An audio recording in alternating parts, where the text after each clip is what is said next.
എക്സൈസിനെ ആക്രമിച്ചതുൾപ്പെടെയുള്ള നിരവധി അബ്കാരി കേസുകളിലെ പ്രതി പോലീസ് പിടിയിൽ. ചിതറ സ്വദേശി കൃഷ്ണദാസാണ് പിടിയിലായത്.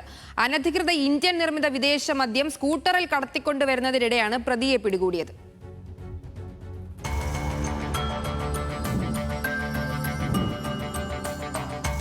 പതിനഞ്ച് കുപ്പിയോളം ഇന്ത്യൻ നിർമ്മിത വിദേശ മദ്യം സ്കൂട്ടറിൽ കടത്തിക്കൊണ്ടുവരുന്നതിനിടയിലാണ് കിഴക്കുംഭാഗം സൊസൈറ്റി മുക്ക് റോഡിൽ വെച്ച് കൃഷ്ണദാസിനെ പോലീസ് പിടികൂടുന്നത്. ചിതറ പോലീസിന് ലഭിച്ച രഹസ്യവിവരത്തിന്റെ അടിസ്ഥാനത്തിൽ നടത്തിയ വാഹന പരിശോധനയിലാണ് ഇയാളെ പോലീസ് വലയിലാക്കിയത്. കൃഷ്ണദാസിന്റെ പക്കൽ നിന്നും വിദേശ മദ്യം വിൽപ്പന നടത്തി ലഭിച്ച 13,500 രൂപയും പോലീസ് കണ്ടെടുത്തു. മുൻപ് ഹെൽമറ്റ് ഉപയോഗിച്ച് എക്സൈസ് ഉദ്യോഗസ്ഥരെ ആക്രമിച്ചതുൾപ്പെടെ 5 കേസുകളിൽ പോലീസ് തെരയുന്ന പ്രതിയാണ് ഇയാൾ. ചിതറ പോലീസ് ഇയാളുടെ അറസ്റ്റ് രേഖപ്പെടുത്തി. തുടർന്ന് വൈദ്യപരിശോധനയ്ക്ക് ശേഷം പ്രതിയെ കോടതിയിൽ ഹാജരാക്കി റിമാൻഡ് ചെയ്തു.